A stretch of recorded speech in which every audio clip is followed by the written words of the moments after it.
क्या आपने कभी गौर किया है, जैसे ही आप नहाने जाते हैं अचानक पेशाब का दबाव बढ़ जाता है। कभी ऐसा लगता है कि अभी तक कुछ नहीं था, लेकिन जैसे ही पानी शरीर को छूता है पेशाब की इच्छा जाग जाती है। क्या ये बस एक संयोग है या इसके पीछे कोई खास वजह छुपी है? जिंदगी में कोई भी घटना बस यूं ही नहीं होती, हर छोटी छोटी चीज के पीछे कोई ना कोई वजह होती है। अब सवाल ये उठता है कि नहाते वक्त हमें पेशाब क्यों आती है? क्या ये हमारे शरीर की कोई कमजोरी है? क्या ये किसी बीमारी का संकेत है, या फिर ये दिमाग और शरीर के बीच गहरे रिश्ते की तरफ इशारा करता है? बस सोचो, अगर ये सिर्फ शरीर का एक सामान्य काम होता तो हर कोई इसे इतना गहराई से क्यों महसूस करता? नहाना सिर्फ साफ सफाई का मामला नहीं है। नहाना एक ऐसा प्रक्रिया है जिसमें शरीर, दिमाग और आपकी पूरी चेतना जुड़ी होती है। पानी, जिसे सबसे पवित्र तत्व माना जाता है, सिर्फ आपके शरीर को नहीं धोता बल्कि आपके अंदर जमा थकान, तनाव और दबाव को भी धो देता है। और जैसे जैसे शरीर हल्का हो जाता है उसका दबाव पेशाब के रूप में बाहर निकलता है। लेकिन ये तो बस सतह की बात है, असली कहानी इससे कहीं गहरी है। क्योंकि शरीर का हर अनुभव मन का भी अनुभव होता है और मन का हर अनुभव शरीर में उतरता है। तो जब आप नहाते हैं ये सिर्फ एक जैविक प्रक्रिया नहीं है, ये आपके मन और शरीर के बीच एक बातचीत है। अब सोचो, जब पानी तुम्हारे शरीर को छूता है तो क्या होता है? तुम्हारी त्वचा के हर रोम छिद्र में हलचल मच जाती है, तंत्र का तंत्र सक्रिय हो जाता है। ठंडक या गर्म पानी का एहसास दिमाग को ये बताता है कि शरीर को कुछ छोड़ने की जरूरत है और उसका पहला तरीका पेशाब करना होता है। लेकिन ये पूरी सच्चाई नहीं है, क्योंकि अगर ये सिर्फ ठंडे पानी का असर होता तो फिर जब हम गर्म पानी से नहाते हैं तो ये क्यों होता? अगर ये सिर्फ मूत्राशय की वजह से होता तो नहाने से पहले ये क्यों नहीं होता और पानी गिरते ही अचानक क्यों होता है? यही वो राज्य है जो लोगों को हैरान कर देता है। जैसे ही आप नहाना शुरू करते हैं शरीर आराम की स्थिति में चला जाता है, और जैसे ही शरीर आराम करता है सबसे पहले वो दबाव को रिलीज कर देता है। ये दबाव कभी पेशाब के रूप में दिखता है, कभी गहरी सांसों में और कभी थकान के एहसास में। इंसान तब तक दबाव में रहता है जब तक वो खुद को छोड़ना नहीं सीखता। नहाना, पानी में डूबना, ये सब काम इसलिए अच्छे लगते हैं क्योंकि ये आपके अंदर के बोझ को हटा देते हैं। बस याद करो कि कभी गर्मी में जब तुम ठंडे पानी से नहाने बैठते हो तो पहला छींटा ही पूरा शरीर एक झटका महसूस करता है।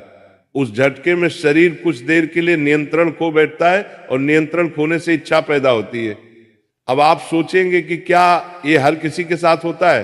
हाँ, लगभग हर किसी ने कभी न कभी इसे महसूस किया होता है।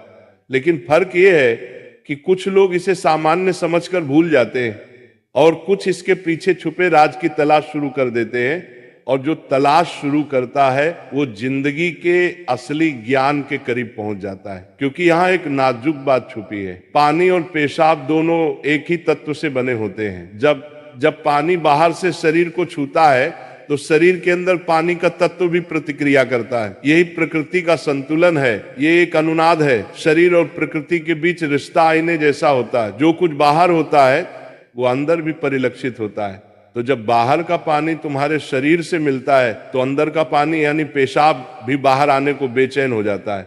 लेकिन अब सवाल उठता है, क्या ये सिर्फ पानी और मूत्राशय की बात है या इसके पीछे कुछ और भी है? क्या ये किसी कमजोरी का संकेत है? क्या ये किसी बीमारी का शुरुआती लक्षण है, या बस मन और शरीर के बीच की एक बातचीत है? यहीं से हमारी यात्रा शुरू होती है, शरीर के विज्ञान से लेकर आध्यात्मिक दृष्टि तक। क्योंकि अगर हम इसे बिना समझे सामान्य कहकर नजरअंदाज कर देंगे तो हम जीवन के एक बहुत बड़े संकेत को खो देंगे। तो चलिए अब इस रहस्य को और गहराई से समझते हैं। हर बार जब तुम कुछ छोड़ते हो, कुछ रिहा करते हो, तो वो तुम्हारे बोझ से आजादी देता है। लेकिन ध्यान रखना, ये सफर आसान नहीं होगा, क्योंकि जो दिखता है वो सच नहीं होता और जो नहीं दिखता वो गहरा सच होता है। लेकिन सवाल यह है कि ऐसा क्यों होता है कि कुछ लोग इसे ज्यादा महसूस करते हैं और कुछ कम? यहां मनोविज्ञान की भूमिका आती है। मनोविज्ञान कहता है कि हमारा मन और शरीर गहराई से जुड़े होते हैं। जैसे ही मन आराम करता है शरीर भी रिलीज होना चाहता है। इसे कैथारसिस कहते हैं। सोचो, जब तुम रोते हो तो कैसा महसूस करते हो? पहले तो भारीपन होता है, लेकिन रोने के बाद हल्कापन महसूस होता है। बिल्कुल ऐसा ही होता है, पेशाब आने में भी ऐसा होता है। ये एक तरह की साफ सफाई है, और नहाना भी ऐसी ही एक प्रक्रिया है जो आराम और तरोताजगी दोनों को जगाती है। इंसान लगातार दबावों के नीचे रहता है, तनाव, इच्छाएं, डर, गुस्सा, चाहते सब अंदर जमा रहते हैं। जब आप नहाते हैं तो पानी सिर्फ शरीर को नहीं धोता, ये आपके दबावों को भी पिघलाता है। और जैसे ही दबाव कम होता है, शरीर से छोटे छोटे रिहाई के संकेत पहले निकलते हैं। मतलब पेशाब आने की इच्छा सिर्फ जैविक नहीं है, बल्कि मनोवैज्ञानिक भी है। ये इस बात की निशानी है कि जैसे ही आप आराम में, शरीर राहत चाहता है। पानी सिर्फ शरीर को साफ नहीं करता, ये आपके अवचेतन तक पहुंचता है, क्योंकि पानी का अस्तित्व बहुत गहरा है। आप मां के गर्भ में पानी से घिरे हुए पैदा हुए थे। आपके पहले अनुभव पानी से जुड़े होते हैं। इसलिए जब भी पानी आपको छूता है, आपका अवचेतन सक्रिय हो जाता है। इसीलिए नहाना इतना सुखद लगता है। इसीलिए पानी में डूबना, किसी झील या समुंदर के किनारे बैठना इतना आरामदायक होता है। और इसीलिए जब भी शरीर पानी से टच करता है तो वह तुरंत राहत चाहता है, क्योंकि ये उसकी सबसे पहली अनुभूति होती है। हर बार जब पानी तुम्हें छूता है तो गर्भाशय का अनुभव वापस आ जाता है। गर्भ में तुम पूरी तरह आराम में थे, कोई तनाव नहीं, कोई दबाव नहीं। पानी का माहौल और राहत पाने का एहसास ही वजह है कि नहाते वक्त पेशाब आना स्वाभाविक होता है। लेकिन अब एक सवाल बचता है, क्या नहाते वक्त पेशाब आने की इच्छा सिर्फ एक सामान्य रिफ्लेक्स है, या ये किसी बीमारी का संकेत भी हो सकता है? विज्ञान मानता है कि अगर ये बहुत बार होता है, बहुत ज्यादा तलब होती है, आप इसे कंट्रोल नहीं कर पाते, तो ये ओवर एक्टिव ब्लैडर या किसी और मेडिकल कंडीशन का संकेत हो सकता है। लेकिन अगर ये कभी कभार होता है तो ये बिल्कुल नेचुरल है, बिल्कुल सामान्य है। अब सोचो, क्या आपने कभी ध्यान दिया कि ये तलब तभी बढ़ती है जब पानी डाला जाता है?